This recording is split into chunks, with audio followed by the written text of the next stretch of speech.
지난주에 마가복음 7장 1절에서 30절까지 있는 말씀인데 1절에서 23절까지는 정결법이라고 그래서 유대인들이 가장 귀하게 여기는 율법 중에 하나예요. 그래서 유대인들은 밥을 먹을 때도 꼭 손을 씻고, 빵도 먹는 빵이 있는가 하면 손을 닦는 빵이 있을 정도로 그렇게 거룩에 대해서 관심을 갖고 있었습니다. 예수님은 언제나 그 상황 속에서 일어나는 일들을 가지고 구약에 예언되어져 있는 말씀을 적용시켜서 하나님의 말씀을 전하는 우리 예수님을 보게 되는데, 예루살렘에서 유대인들이 왔다가 제자들이 손을 닦지 않고 빵을 먹는 걸 보면서 큰 소동이 일어나지요. 어떻게 손을 닦지 않고 빵을 먹느냐. 이제 그 말씀을 가지고 이제 예수님께서 예수님과의 이 정결법에 관한 이야기를 말씀드리고 있었던 거죠. 유대인들은 겉을 깨끗이 하는 데 관심이 있었고, 우리 예수님은 내적 거룩을 말씀하고 있는 거거든요. 그래서 율법도 육체를 다스려요. 율법의 약점은 보이는 것만 정죄하죠. 보이지 않는 건 정죄하지 못해요. 율법의 기능이기도 하죠. 근데 은혜는 마음에 새겼거든요. 그래서 양심이 언제나 은혜를 지배하게 돼 있어요. 양심의 화인을 맞거나 양심이 더러워지면 하나님의 뜻이 뭔지도 모르고 죄악 가운데 살게 돼 있는 거죠. 그래서 동성결혼이라든지 차별금지법이라든지 이거는 철저히 하나님을 대적하는 거거든요. 하나님을 대적하는 것도 두려워하지 아니하고 하나님 앞에 범죄하는 행위들을 하나님을 두려워하지 않고 이 땅에서 행하고 있는 거죠. 그래서 예수님은 이 시청각 교육으로 두로의 지방에 한 여인을 등장시켜요. 아주 귀부인이죠. 그러나 그에게는 영적인 공허함이 있고 갈등이 있었는데, 딸 하나가 있었는데 더러운 귀신 들린 딸이지요. 귀신 들리는 것 앞에다 더러운 걸른 것은 이 정결법을 우리 하나님의 입장에서 말씀하고 있기 때문에 그런 거죠. 근데 이 여인은 예수께 와서 외칩니다. 다윗의 자손 예수여, 나를 불쌍히 여기소서. 그래서 예수를 메시아로, 하나님의 아들로 고백하고 하나님 앞에서 외치게 되는 거죠. 예수님께서 이 여인에게 말합니다. 자녀의 떡을 취하여 개들에게 주는 게 마땅치 않다. 그런데 이 여인은 그 말에 의해서 자존심 상하는 게 아니에요. 절대 절망의 자리에 있으니까 더 내려갈 데도 없었어요, 이 여인에게는. 그러니까 자녀의 개들도 떡을 부스러기를 먹고 삽니다. 그때 주님께서 이 여인에게 여인이여 내 믿음이 크도다. 즉시로 그 딸이 나음을 입었도다. 하나님의 놀라운 역사, 기적의 역사, 이 사건을 통해서 예수님이 메시아이고 하나님의 아들인 것을 이야기하고 있는 것이죠. 이제 새로운 이야기를 통해서 또 예수님은 자기 자신을 어떻게 메시지를 통해서 생활의 이야기를 통해서 등장시키고 있는지 여기에 한번 귀 기울여 보기를 바랍니다. 오늘 여기에 나오는 인물들은 예수님, 제자들, 그리고 귀가 먹고 말이 어눌한 한 사람이 등장을 합니다. 근데 우리 인체는요, 참 신기하게도 말을 못하면 귀가 먹어요. 만약에 말 못하는 사람이 귀가 열려 있으면 큰일 납니다. 그 의사분들이 얘기하는데 참 하나님이 창조의 세계가 놀랍다는 거예요. 이유는 뭐냐? 말 못하는 사람이 들리면 살인 난다네. 그래서 하나님께서 그렇게 만드셨는가 보다고 말을 못하면 귀가 안 들리게 돼 있는 거예요. 근데 귀가 안 들린다고 말 못하는 법은 없어요. 신기해요. 근데 여기는 귀는 안 들리는데 그러니까 말을 못하는 게 아니에요. 어느라는 거죠. 어떻게 어버버한 거예요. 이런 사람이 등장을 한 거예요. 근데 이걸 가지고 이제 예수님께서 예수는 메시아다.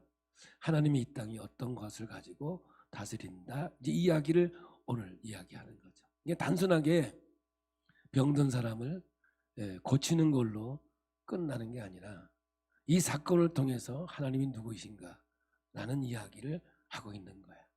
오늘 말씀에 귀를 기울여서 하나님의 창조의 세계, 하나님의 놀라운 역사가 이 말씀을 통해 어떻게 우리에게 전달되고 있는지를 우리는 함께 은혜의 시간 되기를 바랍니다.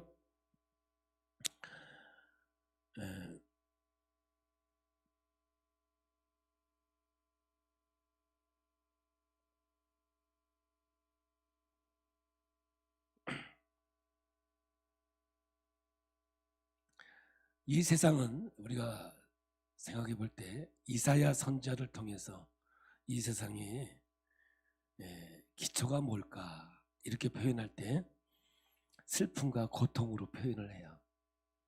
그러니까 만남과 헤어짐의 슬픔이 있고 인간의 육체적인 질병으로 맞이는 고통의 괴로움이 있는 거죠. 이 세상은 이렇게 슬픔과 고통을 이렇게 그냥 편안하게 얘기할 때 그냥 깔고 있다 이런 뜻인 거죠. 그러므로 이 세상은 우리가 웃고 살고 행복한 것 같이 사는 것 같지만 근본적으로 인간에게 떠나지 않는 것이 슬픔과 고통이라는 거예요. 여러 가지가 이유가 있지만 언젠가는 헤어진다는 것, 언젠가는 질병과 고통 속에서 마지막 죽음을 맞이한다는 거죠. 근데 오늘 여기 진짜 슬픔과 고통을 가진 한 사람이 등장하는데 귀먹고 말을 더듬는 사람이 등장해요. 자, 그러면 이것을 어디까지 가져가느냐? 한번 바벨탑까지 한번 가져보겠습니다. 하나님의 인간을 만드시고 소통의 원리를 언어에 두었습니다. 서로 말을 하게 하고 그 말을 통해서 의사를 전달하고 서로 관계를 형성하죠. 그러다가 하나님 앞에 인간이 범죄하는데 바벨탑 사건을 통해서 하나님과 같이 높아지려고 하는 마음이 생기게 되죠. 그래서 하나님께서 이 바벨탑을 무너지게 하고 인간에게 주신 하나님의 벌이 뭐냐면 언어의 혼잡이에요. 말을 서로 통하지 않게 만들어 놓은 거죠. 그냥 대화가 안 되는 거예요. 그래서 여러분, 우리는 인간이 하나님의 은혜 안에 있으면 대화가 소통이 되는데 하나님을 떠나고 하나님의 관계 속에서 멀어지면 정말로 안 통하는 게 언어예요. 말이 안 통하고 관계가 어려워지는 거죠. 그래서 이 기독교의 역사 속에 성령이 이 땅에 임재하시고 하나님께서 하신 첫 번째 행위가 뭐냐면 사도행전을 통해서 보면 언어의 소통이 제일 먼저 하나님께서 이 교회를 통해서 주신 하나님의 축복이 되는 거죠. 사도행전에 보면 2장 8절입니다. 우리 함께 읽어볼까요? 우리 각 사람이 난곡 방언으로 듣게 되는 것이 어찌 됨이냐 이렇게 되게요. 이거는 이 바벨탑 사건을 통해서 언어가 혼잡해졌고 그것을 마가의 다락방에서 하나님께 저녁 기도에 힘쓸 때 성령이 이 땅에 임재하셔서 첫 번째 회복한 것이 언어의 회복이거든요.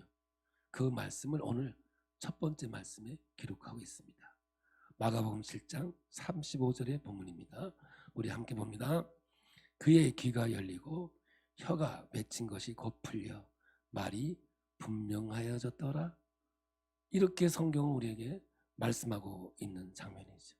그러므로 이 아이를 통해서 예수님께서 하시고 싶은 것은 그분이 메시아가 이 땅에 오셔서 하나님 나라를 선포하고 그의 나라를 이루어 가고 있음을 말씀을 통해서 이야기하고 있는 거죠.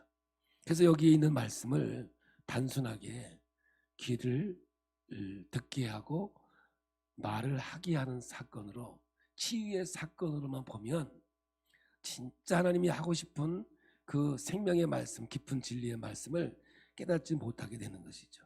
그래서 오늘 말씀을 예수 그리스도의 구속사적인 방법으로 성경을 보면 이제 예수님이 이사야에서 예언되어졌던 분임을 이제 이야기하고 있는 겁니다. 그러면 우리 이사야서 35장 5절을 보겠습니다. 그때에 맹인이 눈이 밝을 것이며 못 듣는 사람의 귀가 열릴 것이며. 언제? 그때에 맹인이 눈을 뜨고 귀가 열릴 것이라는 거죠. 그때입니다. 6절입니다. 그때에 저는 자는 사슴같이 뛸 것이며 말 못하는 자의 혀는 노래하리니 이는 광야에서 물이 솟겠고 사막에서 시내가 흐를 것이며 그랬어요. 그러면 그때가 언제냐? 이사야서 35장 1절에서 4절 그 앞에 있는 말씀으로 연결해 보면 함께 봉독합니다. 광야와 메마른 땅이 기뻐하며 사막이 백합화 같이 피어 즐거워하며. 이게 천국이죠. 하늘나라의 노래입니다. 무성하게 피어 기쁜 노래로 즐거워하며 레바논의 영광과 갈멜산 샤론의 아름다움을 얻을 것이다. 그것들이 여호와의 영광 곧 우리 하나님의 아름다움을 보리로다. 너희는 약한 손을 강하게 하며 떨리는 무릎을 굳게 하며 겁내는 자들에게 이르기를 굳세어라 두려워하지 말라. 보라 너희 하나님이 오사 보복하시며 갚아주실 것이다. 하나님이 오사 너희를 구하시리라 하라. 해서 구원의 메시지를 선포하고 있는 말씀이 되겠습니다. 너희 하나님이 오사. 너희 하나님이 누굴까요? 오늘 눈먼 자가 눈을 뜨고 귀가 열리는 사건을 통해서 이사야 선지자가 예언했던 그분, 그때의 그분이 바로 이분이구나 하면서 주님께서 자기 자신을 이 사건을 통해서 드러내고 있는 것이죠. 그래서 이사야 예언 속에서 예수 그리스도가 이 땅에 오는 날 이사야의 예언이 성취될 것이라는 겁니다. 뭐예요? 듣지 못하고 말 못하는 사람의 치유를 통해서 이사야의 예언의 성취를 말씀하고 있는 것이죠. 여러분, 가나안 여인 지난주에도 다윗의 자손 예수여 내 딸이 흉악한 귀신 들렸나이다 외쳤던 이 여인을 모세 보십시오. 이 예수님을 누구로 선포하고 있습니까? 메시아로, 하나님의 아들로, 아니 하나님으로 선포하고 있는 장면이죠. 성경은 계속해서 예수는 누구인가를 우리에게 말씀하고 있는 겁니다. 그러므로 오늘 치유의 사건은 단순하게 병나는 사건이 아니라 예수 스스로가 내가 누구인가를 지금 모든 이에게 선포하고 있는 말씀이기도 한 겁니다. 다시 마가복음 7장으로 갑니다. 32절입니다. 사람들이 귀먹고 말 더듬는 자를 데리고 예수께 나와 안수하여 주시기를 간구하거늘. 이 말씀 속에는 뭐냐? 긍휼이 있지요, 애잔함이 있지요, 불쌍히 여겨달라고 하는 고백이 있지 않습니까? 계속해서 이 말씀이 연결되고 있잖아요. 베드로가 물에 빠지면서 나를 구원하소서, 가장 아름답고 경건한 모습이 뭐예요? 하나님 앞에서 나를 불쌍히 여겨달라고, 나를 긍휼히 여겨달라고 하나님 앞에 고백하는 사건이 되는 거거든요. 이 가나안 여인이 다윗의 자손 예수여 내 딸이 흉악한 귀신 들렸나이다 나를 불쌍하게 여기소서, 이 강조점이 여기 있는 거거든요. 오늘 사람들이 귀먹고 말도 듣는 자를 데리고 예수께 나와 안수하여 주시기를 간구하거늘 불쌍히 여겨달라고, 긍휼히 여겨달라고 지금 예수 앞에 나와서 이 모습을 보이는 거 아니겠습니까? 오늘 여러분 이 말씀에서 우리는 뭘 느껴야 되냐면 하나님 앞에서 진정한 경고는 주여 나를 불쌍히 여겨달라는 나의 신앙 고백이 있어야 되거든요. 오늘 여러분에게 한번 물어보고 싶어요. 예배 나오실 때마다 주여 나를 불쌍히 여겨달라고, 긍휼히 여겨달라고 하나님 앞에 나와서 지금 예배를 드리고 있는가 하는 거예요. 근데 이런 사람들이 있어요. 주여 나를 불쌍히 여겨 주옵소서 하는 분이 있는가 하면 내가 하나님을 불쌍히 여겨서 나와 주시는 분들도 계셔요. 해가 뭐 이랬던 저랬던 교회에 나왔다면 하나님께서 일하시고 변화시켜 주리라 분명히 믿습니다. 예, 하나님은 지금도 일하시는 거거든요. 그러면 이 사람들이 지금 이 환자를 데리고 예수께 나왔을 때 예수가 누구인 줄 알았을까요? 알을 수도 있고 모를 수도 있지만 이 사람들은 뭐냐면 예수가 단순하게 소문을 들으니까 안질병자를 일으키고 문둥병자를 고치시고 귀신 들린 자를 내어쫓는 놀라운 기적을 행하는 사람으로 소문을 듣고 예수께 나온 거죠. 예수가 하나님의 아들이고 예수가 메시아임을 이들은 알지 못했을 거예요. 그러나 알지 못하지만 하나님은 일하신다는 사건을 이 성경을 통해서 우리에게 보여주고 있는 거거든요. 오늘 이 세상의 기초가 뭐예요? 슬픔과 고통이라고 했을 때 우리가 교회 처음 나왔을 때 뭐 가족 때문에 나오는 경우도 있지만 때로는 외롭고 힘들고 어려워서 교회 나오는 경우도 있죠. 그러나 10년이 가고 20년이 가고 30년이 가보면 그때 내가 교회 나오는 것이 우연인 것 같고 교회 나오는 것이 내 외로움과 고통 때문에 교회를 나왔는 줄 알았는데 지금 와보니까 하나님의 손길이 있었고 하나님의 인도하심이 있고 역사가 있었구나라는 것을 깨닫는 놀라운 역사가 우리 모두에게 있을 수 있다는 얘기를 오늘 성경은 말하고 있는 거거든요. 예를 들어서 저는 불교 집안에 태어났습니다. 제 친구를 만나가지고 뭐 잘못 만났는지 잘 만났는지 제 친구를 만났어요. 아주 저하고는 성격이 전혀 다릅니다. 네. 별명이 애기야 애기. 네. 이 세상에 그만한 음치는 없어. 참 음치인데 동해물과 백두산이 높낮이가 없어. 부르면 그냥 동해물과 백두산이 마르고 닳도록이야. 그러면 이제 학기가 시작이 되거나 그러면 이제 그 장기자랑도 한번 하잖아요. 그러면 선생님이 우리를 모르니까 오셔서 누가 노래할 거야. 그럼 다들 윤은규 그런다고. 음치니까. 그러면 선생님은 그거 모르니까 윤은규 나와 이런다고. 그러면 안 나와. 나오라니까 안 나와. 그러면 나오라면 확 울어버려. 그래서 별명이 애기요. 그렇게 착한 사람이야.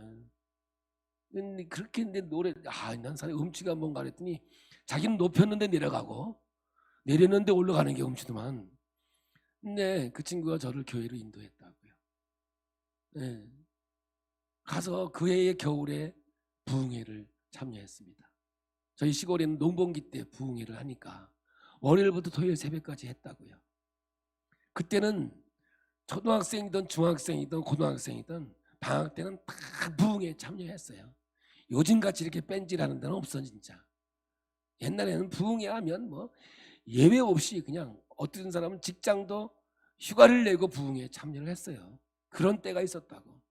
요즘에는 나오라고 사정을 하고 부탁을 해도 뭐 전혀 감동이 없는 시대이기도. 요건 안 하려고 원고에 없는 건데 또 나왔네. 뭐 마음에 상처가 있는가 봐 내가. 오라고 해도 안 오니까 내 마음에 상처가 있어. 솔직히 얘기해서 아마 하고 싶은 얘기 좀 해야 되겠어요. 왜 이럴까? 어떻게 이럴까? 이런 경우가 많거든요. 근데 저는 모르는 상태에서 가서 금요일 날까지 열심히 참여했어요. 새벽엔 못 나갔지만 낮 저녁은 나갔다고. 근데 지금까지 설교는 무슨 설교했는지 하나도 기억나는 게 없어요. 근데 금요일 날 저녁에 목사님이 결단하자는 거예요. 무슨 결단? 이 시대에 주의 종이 필요하다고. 목사님이 필요하고 선교사가 필요하다고. 우리 결단하자는 거예요. 지금은 뭐 목사님이 뭐 교인은 없어도 목사님은 있습니다. 얼마나 목사님 많이 배출됐는지. 근데 그때는 목사님이 안 계셔가지고 우리 목사님은 우리 교회 주일 예배 드리면 자전거 타고 옆 동네 가서 예배 드리고 그런 시대였거든요. 그러니까 금요일 날 결단하자고 다 눈을 감으라는 거예요. 근데 눈을 감으랬을 때 눈을 감았으면 순종했으면 되는 건데 그때 한쪽 눈을 떴단 말이에요. 이렇게 누가 손을 드나 왜 이렇게 보고 싶었는지. 근데 세상에 한 사람도 손을 안 드는 거예요. 그러니까 목사님이 금요일까지 설교를 했으니 이렇게 마이크 있는 것도 아니고 생소리를 했으니 금요일 되면 목소리가 이래요. 할렐루야 이래요. 그렇게 하는 목소리가 안 나오니까 목사님이 한 명도 손을 안 드는 거예요. 그렇게 목이 쉬도록 설교를 했는데도. 그러니까 목사님이 하늘을 우러러 보면서 아버지 이랬는데 내 어린 나이에 중학교 1학년 나이에 목사님이 너무 불쌍한 거야. 긍휼히 여겨지더라니까. 그랬더니 목사님이 또 눈을 감으라는 거죠. 주의 종이 필요하다고. 여기 학생도 있고 부모도 있는데 주의 종이 되기로 결단하자고. 그런데 또 보니까 진짜 한 사람도 안 드는데 목사님이 너무 불쌍해서 제가 목사님의 다 들어줬어요. 참 착하죠, 그죠? 안 착해요? 저는 이 기질이 기질로 따지면 만약 다혈질인데 이게 뭐냐 성질이 더럽다 그게 아니라 사람을 너무 좋아한다는 거예요. 저의 약점이 사람을 좋아하는데 너무 좋아하는 게 약점이에요. 그래서 목사님 손을 딱 들어줬더니 여기 이름이 뭐냐 노아노다. 이 학생이 손 들었다. 기도해 주자. 막 기도하는데 막 방언하면서 랄랄랄라 막 하네. 내가 속으로 놀고 있네 이제. 그러면서 그걸 다 이제 뭐 잊어버렸죠. 뭐 고등학교 가고 제 인생의 길을 가다 보니까 한 번도 생각이 안 났어요. 그러다가 제가 26살 때 군대 이게 잘못돼가 병원에서 진해통합병원에서 하나님 앞에 마지막 기도하는데 옛날에 그 하나님 앞에서인지 모르지만 목사님 불쌍해서 손 들어준 그 기억이 딱 나는 거야. 그때 하나님 앞에 기도할 때 전사님이 그러더라고. 하나님 농담도 들으신다고. 그러면 살려주면 목사 되겠냐고. 그때 안 되겠다는 사람이 어디 있어요. 그래서 하나님 앞에 서원 기도를 하게 됩니다. 하나님 진짜 내 생명 살려주시면 내가 신학을 가서 평생 주님 주의 일을 하겠습니다 하고 기도를 하게 되죠. 그때 하나님께서 제게 기적을 베푸셔서 하나님이 나를 회복시켜 주세요. 그래서 제가 29에 신학을 하게 돼서 경상도에 31살에 내려와 창원에서 32에 개척해서 지금까지 오게 된 거 아닙니까? 참 돌아보면 많은 어렸을 때, 그러니까 중학교 1학년 때 농담같이 했던 그 하나님 앞에 기도했던 것이 제 의사도 아니었어요. 근데 그게 하나님의 일하심이었던 거죠. 나는 잊어버리고 나는 생각지 않았던 거였지만 하나님은 그 일을 해오셨던 거죠. 그래서 저를 돌이켜 지금까지 이 길을 걸어오게 하신 것도 하나님의 인도하심이고 하나님의 역사라는 것 저는 분명히 믿습니다. 여러분, 지금 이 사람들도 예수님이 누구인지 몰라요. 그러나 하나님은 지금도 일하고 계신다는 거예요. 모른다고 하나님이 침묵하고 있지 않거든요. 하나님은 하나님의 뜻 안에서 여전히 일하고 계시거든요. 그래서 우리는 하나님 앞에 말씀을 읽을 때마다 왜라고 하는 질문을 하셔야 돼요. 그래야 하나님이 응답하시거든요. 하나님 앞에 질문하셔야 하나님 대답하세요. 그리고 나서 하나 더 진보되면 what이에요. 뭐냐면은 뭘 해야 합니까?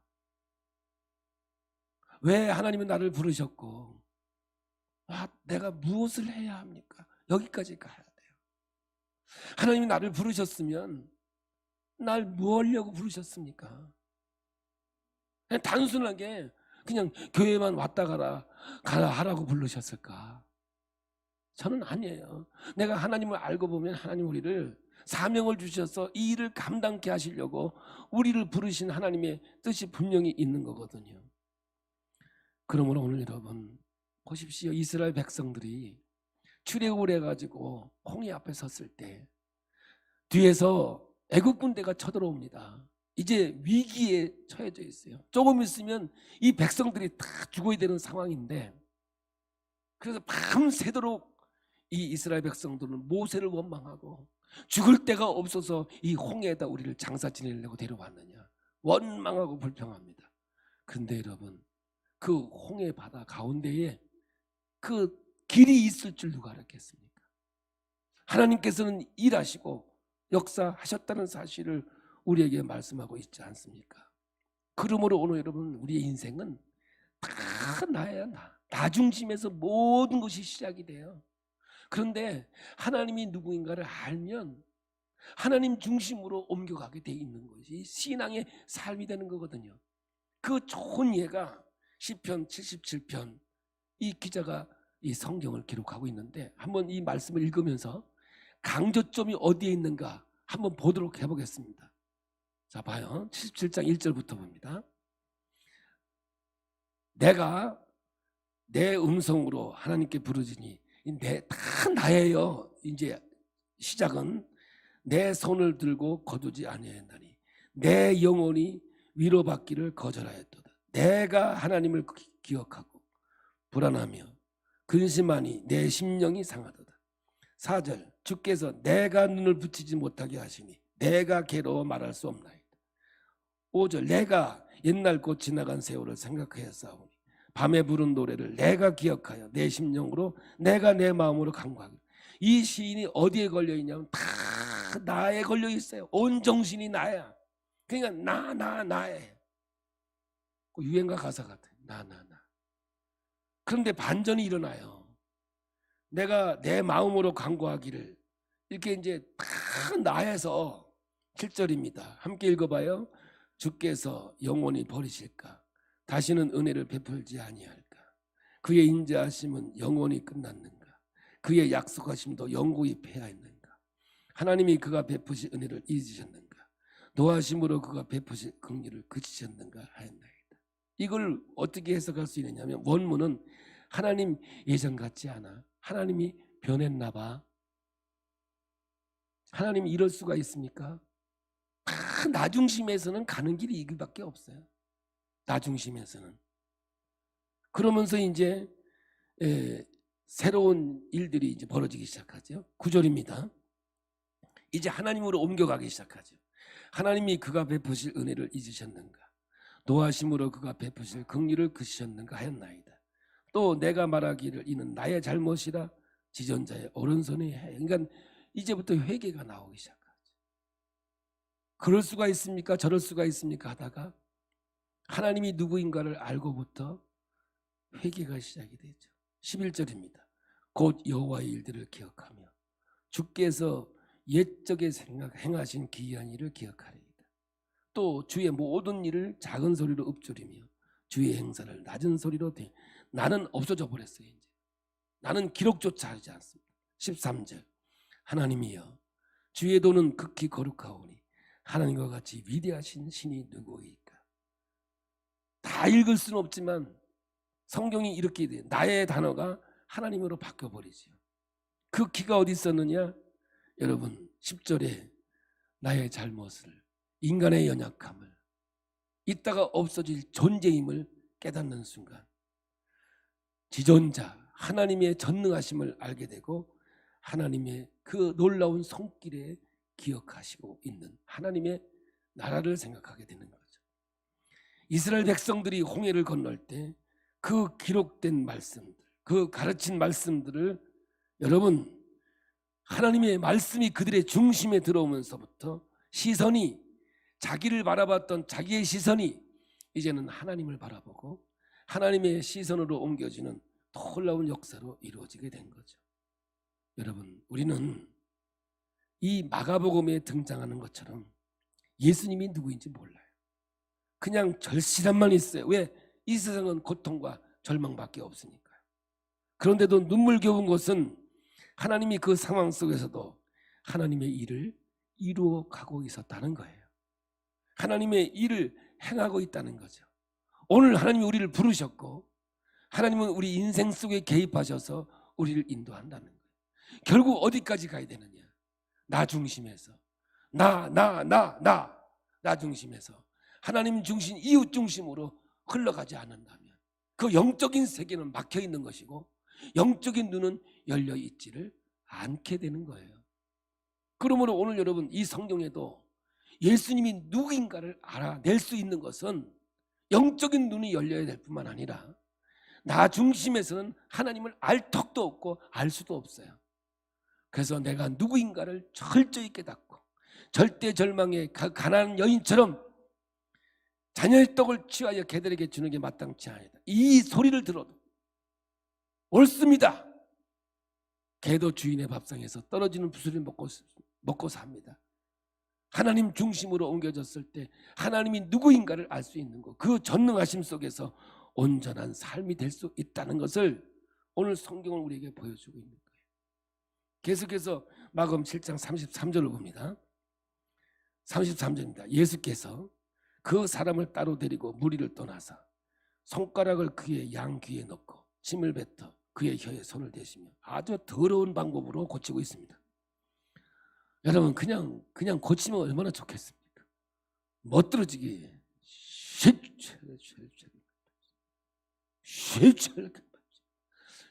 얼마나 멋있겠습니까?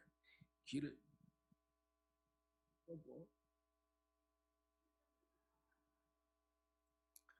제가 군대 생활할 때 저녁에 청소를 하고 이제 내무반 검열을 받습니다. 자기 직전에 그 내무반 검열이 끝난 다음에 이제 잠을 잡니다. 매일 합니다. 매일. 진짜 보통 일이 아닙니다. 그러면 주원사관이 와가지고 청소살이나 싹 봅니다. 그러다가 어디냐? 이 창문 틀을 쓱 해가지고 쓱 긁습니다. 긁으면 여기에 뭐가 묻을까요? 아무리 청소해도 거기까지 청소하겠습니까? 다 가지고 이게 청소했냐? 그러면서 혀 내밀어. 그러면 다 발라놓은 거예요. 혀 디민다. 야, 침 넘길 수도 없고. 근데 주님이 이 방법으로 지금 고쳤단 말이에요. 지금. 예. 더럽기가 한량없어. 근데 여러분 방법은 좀 이상하지만 여기에 우리 영적인 충격을 받을 사건을 주님께서 말씀하고 있는 거거든요. 이게 마가의 아주 독특한 기법인 거예요. 한번 성경 읽어볼까요? 7장 33절 다시 한번 읽어봐요. 예수께서 그 사람을 따로 데리고 무리를 떠나서 손가락을 그의 양귀에 넣고 침을 뱉어 그의 혀에 손을 대시며. 근데 침을 마가는 어떻게 성경에 기록하고 있는가 보겠습니다. 이제 침에 대해서 이제 좀 연구 좀 해봐요. 마가복음 10장 34절 앞으로 나오지만 서급해서 보겠습니다. 그들은 능욕하며 침 뱉으며 채찍질하고 죽일 것이니라. 그는 3일 만에 살아나리라 하시니라. 지금요 예수님이 십자가를 지고 가실 때 가장 모욕적인 방법이 뭐냐? 침뱉음 당하는 거거든요. 침뱉음 당하는 거예요. 또 하나 보겠습니다. 마가복음 14장 65절입니다. 어떤 사람은 그에게 침을 뱉으며 그의 얼굴을 가리고 주먹으로 치며 이르되 선지자 노릇하라 하고 하인들은 손바닥으로 치더라. 진짜 우리 예수님이 수모를 당하는데 손바닥으로 맞고 여러분 그 얼굴에 주먹으로 맞고 침뱉음을 당합니다. 예수님은 여기서도 침뱉음을 당하죠. 그래서 이 마가는 이 침뱉은 부분을 굉장히 자세하게 묘사하고 있거든요. 이 침뱉음은 손바닥으로 치는 것 이상의 모독이지요. 예수님은 이 모독을 겪습니다. 한 군데 더 보겠습니다. 마가복음 15장 19절입니다. 갈대로 그의 머리를 치며 침을 뱉으며 꿇어 절하더라. 마가는 유독 침 뱉음에 대해서 집요하고 일괄되게 십자가를 향해 가시는 예수의 모독을 묘사하고 있거든요. 이 침뱉음의 사건은 예수님이 사실상 이 속에 무엇을 담아내고 계시는 메시지가 분명히 있는 거거든요. 불쌍한 인생들을 치료하고 회복시키려고 기꺼이 모욕을 당하시는 예수님을 통해서 죽기 위해서 오셨다는 것을 구속적으로 이 사건을 보여주고 있는 거예요. 마가복음 7장 34절 봅니다. 하늘을 우러러 탄식하며 그에게 이르시되 에바다 하시니 이는 열리라는 뜻이다. 이 에바다는 뭐냐면 아람어거든요. 이거를 정확하게 해석하자면 열려지다 이런 뜻이에요. 열려지다. 이걸 신적 수동형이라고 그러는데 이건 뭐냐면 하나님을 동사의 행위자로 직접 고명하는 것을 피하기 위해서 행위자가 생략된 채 사용되는 수동태를 얘기해요. 예를 들어서 이런 거예요. 이스라엘 백성들은 하나님을 여호와라는 하나님의 호칭이 있는데 여호와라는 말을 못합니다. 너무 거룩해서. 그럼 뭐냐, 야훼라고 이게 편안하게 부를 수 있는 호칭을 사용해요. 그렇거든요.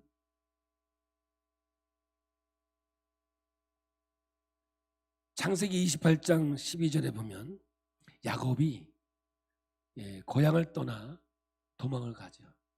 그러다가 사막에서 돌베개 베고 자는데 하늘 문이 열렸어요. 보니까 사닥다리가 내려왔는데 천사가 오르락 내리락 내리락 오르락. 여러분, 사다리는 올라가기 위해서 만든 거 아니겠습니까? 그죠? 그런데 하늘에서 사닥다리가 내려와서 내리락 오르락 하나님의 임재의 이야기를 말씀하고 있는 거거든요. 에바다는 언제 사용하는 용어이냐면, 여러분, 열려라는 뜻이지만, 열려지다라는 뜻이지만, 이거를 정확하게 그 시대의 사람들은 알고 있는 내용이 뭐냐, 이제부터 전쟁이 시작된다라는 뜻을 갖고 있는 게 에바다라는, 열려지다라는 뜻이에요. 전쟁을 알리는 장엄한 표시라고요. 그러니까 예수님은 지금 사탄의 권수를 쳐보시기 위해서 예수님은 전쟁을 시작했다라고 선포하고 있는 말이 지금 에바다라고 하는 말이에요. 눈을 뜨게 하고 귀를 열게 하는 구호가 아니라 광범위한 범위 안에서 전쟁을 알리는 아주 중요한 표현을 하고 있는 거거든요. 조직신학을 공부하고 보면 이 세상의 교회를 어떻게 표현하냐면 전투하는 교회예요. 다시 말하면 교회는 구조선이 아니라 전투함으로 소개를 돼요. 그러니까 이 교회는 뭐냐면 이 세상에서 영적 전쟁을 선포하는 하나님의 구원의 선이 되는 거죠. 그래서 이 말씀을 우리가 종합해 보면 지금 사람들이 예수에게 데려온 이 한 아이, 귀가 안 들리고 언어가 어눌한 사람을 통해서 지금 예수님은 이 상황을 통해서 하나님의 말씀을 보여주고 있는 거예요. 바벨탑의 사건에 있었던 하나님의 심판에 의해서 언어가 혼돈되어졌고 이 혼돈된 언어를 회복하기 위해서 이제 사도행전의 마가의 다락방에서 성령의 강림이 오심으로 모든 사람들이 각 나라의 방언으로 말을 알아듣게 된 거예요. 제가 한국말로 하면 미국 사람, 스페인 사람, 일본 사람, 중국 사람이 각 나라 말로 다 알아들었다는 영적인 소통을 말씀하고 있는 거거든요. 그러므로 오늘 여러분 이 사건, 귀를 열게 하고 입을 열게 하는 사건은 나는 곧 하나님이요 구약의 이사야를 통해서 예언된 메시아인과 동시에 이 교회는 이 세상과 영적인 싸움을 싸우는 구원의 배라, 구원의 방주라고 선포하고 있는 하나님의 말씀이 오늘 이 말씀 속에 담겨져 있는 거거든요. 그러면 무엇으로 전쟁을 하느냐? 예수님의 제자들이 변화산의 기적을 경험하고 내려오니까 밑에서 제자들이 난리가 났어요. 귀신 들린 한 사람을 데리고 나가라고 외쳐도 안 나가는 거예요. 그때 예수님에게 와서 어떻게 하면 좋겠냐? 예수님께서 그 귀신을 내어 쫓지요. 그리고 집에 들어가서 제자들이 조용히 묻습니다. 예수님, 왜 오늘 우리에게는 이런 일이 일어나지 않습니까? 할 때 이런 종류 외에는 일어나지. 그게 뭐예요? 기도의 종류가 바로 그거예요. 제가 처음에 군대 갔을 때 훈련은 애무한 소총이었어요. 아주 무겁습니다. 얼마나 무거운 6.25 전쟁 때 쓰던 거 가지고 제가 훈련을 받았거든요. 그거 메고 뛰면요, 이거 그냥 무거워서 못 뜁니다. 그리고 쏘면 맞기나 합니까? 250m 쏘니까 그 큰 탁장꾼에 구멍은 없고 딴 데가 있더라고. 안 맞습니다. 그러다가 나중에 자대 오니까 M16인가? 소총을 주는데 왜 이렇게 가벼워? 세상에 애무한 들다가 이거 드니까 이렇게 돌아가는 거예요. 그런데 쏘는데 250m 그냥 들어가네. 그리고 이건 그냥 15발 채우고 땡기면 그냥 탁 나가버려. 근데 옛날에 애무소총은 그냥 이게 그냥 보통 바쁜 게 아니야. 그냥 이 종류라는 게 이거예요. 그러니까 영적인 싸움에서 이길 수 있는 방법은 기도 외에는 없다라고 성경은 말하고 있는 거거든요. 오늘 이 말씀을 하고 있는 거예요. 주님께서. 이제 시간이 지나서 이제 결론으로 갈게요. 오늘 이 사건은 단순하게 병 고치는 사건이 아니에요. 예수님께서 내가 누구인가 하는 것을 이사야 선지자가 예언되어 줬던 메시아가 바로 나고, 바로 하나님 나라가 이 땅에서 도래되는 그 순간이 뭐냐? 귀가 열리고 입이 열리는 순간인데, 이제 이걸 통해서 하늘나라를 선포한다는 거예요. 그러면서 이 시대에 우리는 영적인 싸움을 싸워야 된다. 그게 뭐예요? 에바다. 전쟁이 시작됐다. 그러므로 오늘 여러분, 우리 기쁨의 교회 사랑하는 성도 여러분, 우리의 싸움은요 혈과 육의 싸움이 아니에요. 맞다 틀리다의 싸움이 아니라 영적인 싸움을 싸우는 교회가 마지막 이 시대에 승리하는 하나님의 교회가 되는 줄 믿습니다. 목회를 하면서 너무 안타까운 게 있다면 뭐냐면 너무 혈과 육의 싸움이라는 거예요. 아닙니다, 여러분. 우리 주님께서 지금 선포하고 있는 것은 영적인 싸움이야. 기도 외에는 영적인 싸움은 없어요. 한번 지금 땡기면 뭐 요즘엔 더 좋은 총이 나와가지고 뭐 조준할 것도 없이 지가 가서 맞는다네. 요즘에는 아니 총알이 그냥 아무렇게나 쏴도 그냥 가서 맞는다네. 이야, 우리는 그냥 옛날에 애무하는 그냥 조준을 해가지고 얼마나 반동이 여기 안경 깨지고 여기가 그냥 막 붓고 막 그랬다고. 여러분, 성경에서 얘기하는 최고의 종류의 영성은 기도 외에는 없는 거예요. 이 기도를 통해서 우리는 지금 영적 싸움을 싸워야 되는 줄 믿습니다. 우리 기쁨의 교회가 오늘 말씀을 통해서 주신 하나님의 음성을 들으셔야 되고, 하나님이 원하시는 아름다운 이 땅의 삶이 되어질 줄 믿습니다. 우리 주님과 함께 영원한 나라를 이루어가는 주의 군사가 되어져서 에바다, 전쟁이다 선포하시는 하나님의 음성을 들으시고, 단순하게 열려라 이런 뜻이 아니라 우리 믿는 자들이 세상에서 기도하면서 말씀으로 승리하는 복된 자들이 되기를 예수의 이름으로 축복합니다.